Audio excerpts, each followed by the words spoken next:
여러 가지 요인들로 소음에 노출이 좀 많이 되고 있는 것 같습니다. 그래서 물론 이미 생긴 걸 막기는 어렵지만 우리가 청력 검사를 해서 경도 조금 있다 그러면 ADHD랑 난청에 있는 소아랑 헷갈린다든지 그래도 청각학회 공부의사인데 네네. 청력 검사를 안 했다는 게 네네. 그게 참 문제가 많이 있습니다. 저희도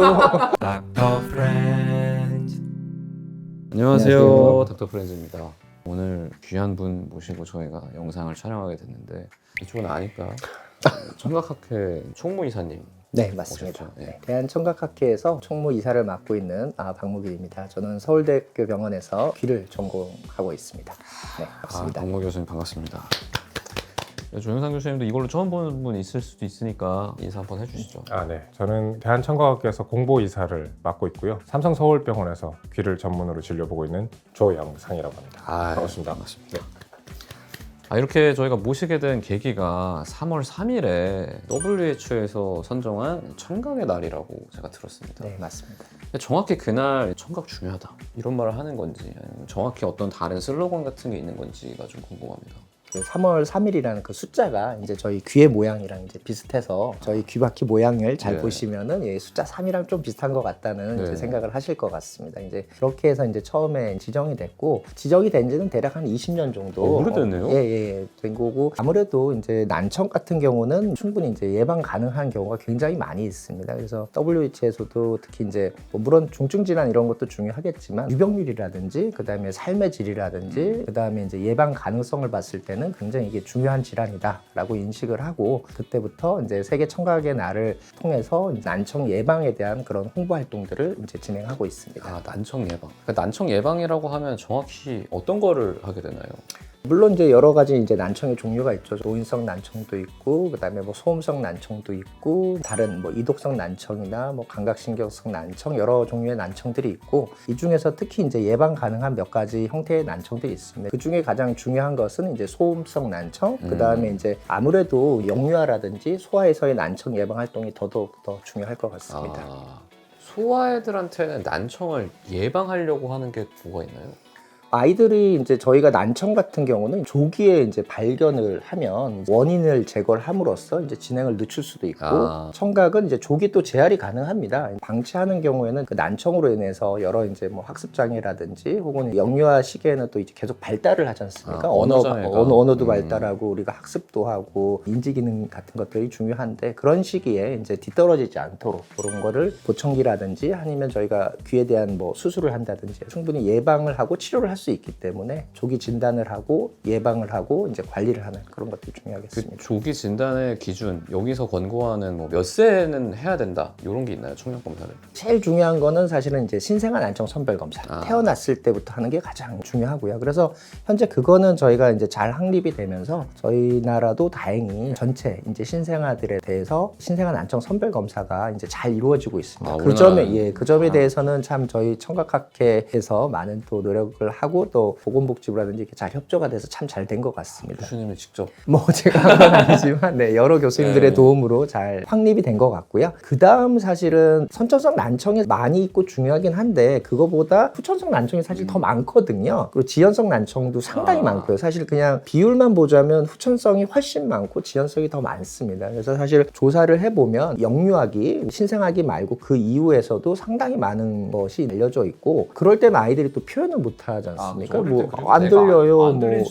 그리고 이제 엄마들이 신생아 난청 선별 검사해서 우리 애는 정상이야. 그러니까 애들이 뭐 좀 잘 안 들려도 아이 뭐 유별난가 보다 뭐 집중 덜 했나 보다 집중 덜 했나 보다 이런 식으로 생각을 하면서 방치를 하거나 이제 지연이 되는 경우가 좀 많이 있는 것 같습니다. 또 그 언어 발달이라든지 이런 게 또 약간 남자애들 말 느린 경우도 있고 그렇게 해서 또 지연이 되는 경우도 있고요. 또 뭐 코로나 때는 마스크 껴가지고 느린 거다 이러니까 더 지연이 됐겠네요. 그렇죠. 그래서 나중에 이렇게 지연돼서 오면은 또 그걸 또 따라가기가 또 쉽지가 않고 그런 문제들이 있습니다. 그래서 보통은 아이들이 잘 표현을 못하는 그런 시기가 좀 많이 있지 않습니까? 이제 그래서 보통 한 이제 신생아기에 한 번 하고 그다음에 5세경 그때 이제 유치원에 가면서 유치원도 이제 학습의 시작이지 않습니까? 그쵸, 그래서 많이 배우죠. 그때 한번 할 수 있는 기회를 가지면 어떨까 하는 게 있고 늦어도 초등학교 들어가기 전에는 한번 제대로 왜냐면 초등학교 들어가면 이제 공부를 해야 되니까 그런 것들을 시작을 했으면 막연하는 그런 생각이 있습니다. 제가 알기로 조영삼 교수님이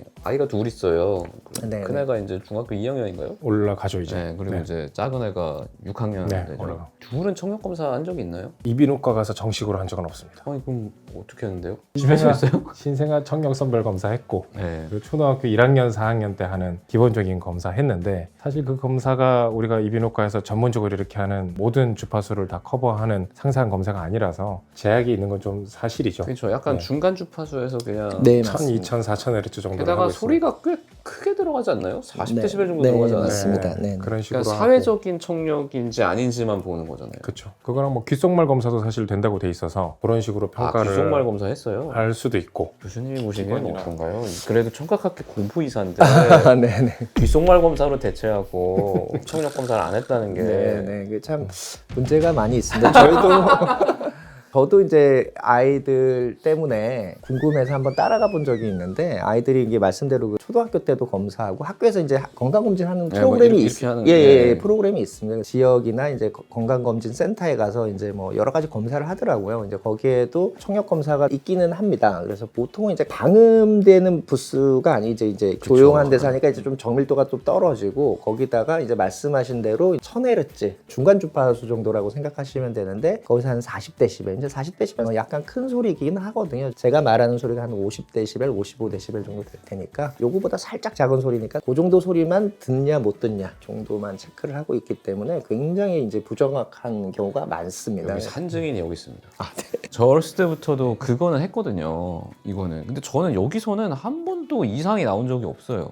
근데 저는 어렸을 때부터 그 생각을 하면서 살았거든요. 왜 나는 잘 때 왼쪽으로 누워서 자는 거랑 오른쪽으로 누워서 자는 거랑 다른 사람 코 고는 소리가 다르게 들릴까? 근데 지금은 당연히 양쪽 청력이 다르니까 그렇지 라는 생각이 드는데 그때는 제 청력이 이상할 거란 생각은 아예 못 하겠는 거예요. 왜냐면 저는 살 때 말 못 알아듣겠는 거 잘 없고 못 알아들었더라도 이거는 내가 집중을 안 했다고 생각을 하지 안 들렸다고는 생각을 못 하잖아요. 근데 말씀하신 것처럼 1000Hz에 40dB를 때리면은 이거는 사회적 청력인지 그러니까 이런 의사소통이 되는지를 보는 검사니까 제가 오른쪽에 난청이 있다는 거를 레지던트 때 처음 알았어요. 저는 그래서 이거는 인지할 수 없을 수 있다. 그래서 저희 애들은 학교 들어가기 전에 이비인후과 가서 수능 청력 검사를 했거든요. 그러니까 7살 말에 하면은 애들 의사소통 너무 잘 돼가지고 그럼요. 검사 네네. 제대로 합니다. 네네 맞습니다. 그래서 저는 그때 이제 정상인 걸 확인하고 아직은 우리 첫째가 6학년이니까 중학교 되기 전에는 한 번 더 하려고 하거든요. 네. 청각학회에서 공고하고 있는 대로 아주 정확하게 이제 하고 계신 건데요. 그래서 저희가 이제 생각하는 거는 이제 5세 유치원 들어가기 전에 그다음에 초등학교 1학년 이제 4학년 정도 그다음에 이제 중학교 때 한 번 요 정도를 하는 것을 전반적인 영유아부터 그다음에 이제 청소년기까지 이제 청력을 관리하는 그때 시기가 굉장히 중요하거든요. 예. 그래서 소음이나 이런 데 취약하고 그래서 그때 그렇게 하는 거를 저희가 많이 추진을 하고 있습니다. 네. 실제로 근데 아이 때 청력이 안 좋으면은 학업이나 이럴 때도 불리한가요? 경도 난청. 그러니까 아까 말씀하신 대로 이제 40dB는 상당히 좀 중등도 난청으로 넘어가는 정도인데 거기에서 정상으로 나오지만 잘 못 듣는 경도 난청. 그런 부분에서도 청력이 이제 학업에 지연이 있다는 건 아주 잘 알려져 있고요. 그래서 일직성 난청인 경우에 사실은 우리가 언어 발달이라든지 이런 데 전혀 지장이 없으시고 사실은 방향성 정도 조금 좀 불편한 정도 그거고 사실 모르시는 분들도 많거든요. 근데 이제 그런 경우에도 사실은 다 이제 학업이 떨어진다는 그런 뜻은 아니지만 통계적으로 보면 유의한 차이가 있는 것으로 되어 있습니다. ADHD가 요새 엄청 많다고 하는데 ADHD랑 난청에 있는 소아랑 헷갈린다든지 오해받아가지고 오진이 되거나 뭐 난청에 대한 진단이 지연이 된다든지 이런 경우는 없나요? 충분히 뭐 가능한 얘기일 것 같고요. 당연히 이제 저희가 난청이 있는 경우 참 오해받는 게 많습니다. 그래서 ADHD처럼 아이가 구는 거죠, 그죠? 본인은 뭐 들은 적도 못 들었으니까. 예, 못 들었으니까 그냥 자기 하고 싶은 대로 하는 거고 소리도 좀 클 수 있는 거고 그러면 이제 뭐 ADHD로 이제 착각을 받을 수 있는 거고 또 반대로 난청이 있다 보니까 성인 같은 경우에는 약간 치매 환자처럼 인지 장애가 있는 것처럼 오해를 받거나 그런 경우도 좀 있을 것 같습니다. 네. 너무 중요한데 이렇게 소아때 받는 게 귓속말 검사로 대체하실 건가요? 아니요. 저희 검사하도록 빨리 하겠습니다. 해서 그 영상 편집되기 전에 보내주세요. 알겠습니다.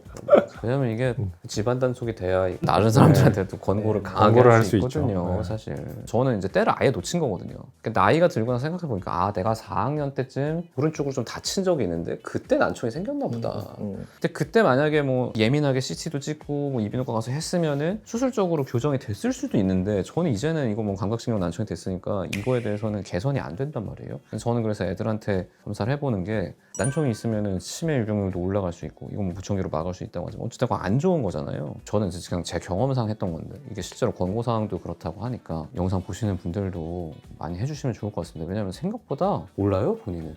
저 심지어 망막박리도 왼쪽 눈 안 보이는데 안쪽이 안 보이니까 몰랐잖아요. 오른쪽이 봐버리니까.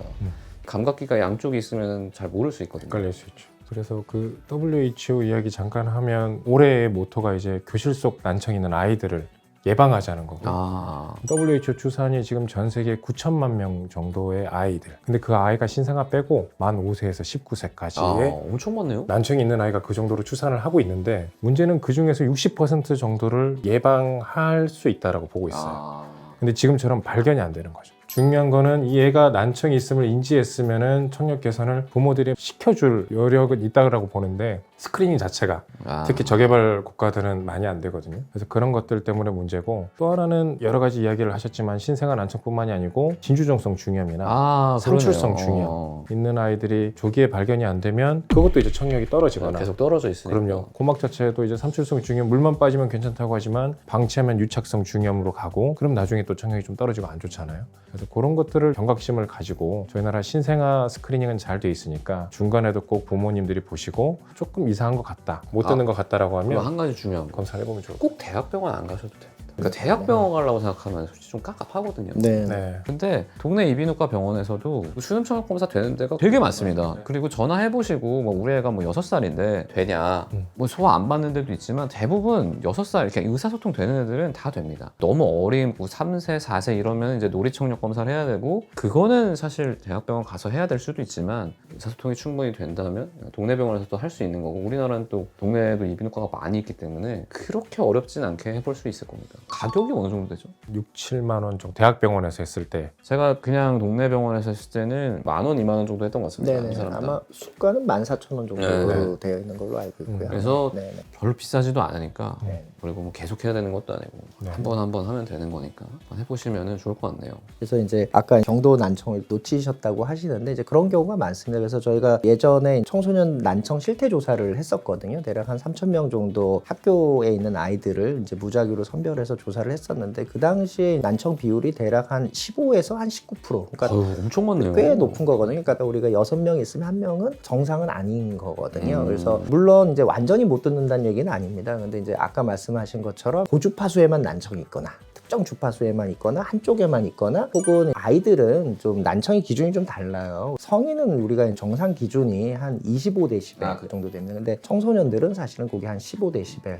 정도로 좀 더 엄격한 기준으로. 왜냐면 이 청력의 정상이라는 거는 뭐 아시겠지만 우리가 20대에 건강한 사람들이 들을 수 있는 거를 기준으로 만들었기 때문에 사실은 아이들은 우리 더 잘 듣지 않습니까? 그게 이제 고주파수 검사의 부분 어른들은 못 듣는데 아이들은 이렇게 대답하는 게 이제 그거거든요. 그러니까 아이들은 더 잘 듣는 게 그게 그 나이대의 정상이거든요. 그래서 거기서 이제 벗어난 거를 비정상으로 삼아야 되기 때문에 그런 것들이 좀 많이 있고 또 우리나라 아이들이 좀 여러 가지 뭐 교육열이라든지 이런 게 많이 있는데 우리 스마트폰도 많이 하고 그러니까 또 스트레스 받으니까 또 음악도 많이 듣고 온라인 이게 게임도 많이 하고 네, 온라인 게임도 게임도 많이 많이 하고 그러니까 일단 우리 아이들이 좀 불쌍해. 이어폰도 안 쓰고 밖에 와서 막 이렇게 좀 그렇게 하면 좋을 것 같은데 너무 도시화도 많이 되어 있고 그래서 이제 여러 가지 요인들로 소음에 노출이 좀 많이 되고 있는 것 같습니다. 그래서 물론 이미 생긴 걸 막기는 어렵지만 우리가 청력 검사를 해서 경도 조금 있다. 그러면 그때부터는 이제 엄격하게 관리를 할 수 있거든요. 조금 더 엄격하게 관리를 한다 그러면 최소한 더 악화되는 걸 막아서 일상생활에 불편하는 것을 것을 막을 수 있거든요. 그리고 이제 그 이후로도 우리가 미리 하면은 이제 사회생활할 때도 소음에 굉장히 노출이 많이 되지 않습니까? 뭐 남자분들 뭐 군대도 가고 우리 지하철 이게 생각보다 굉장히 시끄럽거든요. 그래서 지하철 소음이 대략 한 80데시벨이 넘어갑니다. 근데 우리 그 소음성 난청의 노출 시간에 대한 그런 기준들이 있는데 85데시벨이면 보통 한 8시간 정도 생각하거든요. 그러니까 사실 지하철을 하루 종일 탄다 그러면 벌써 그게 초과될 수도 있는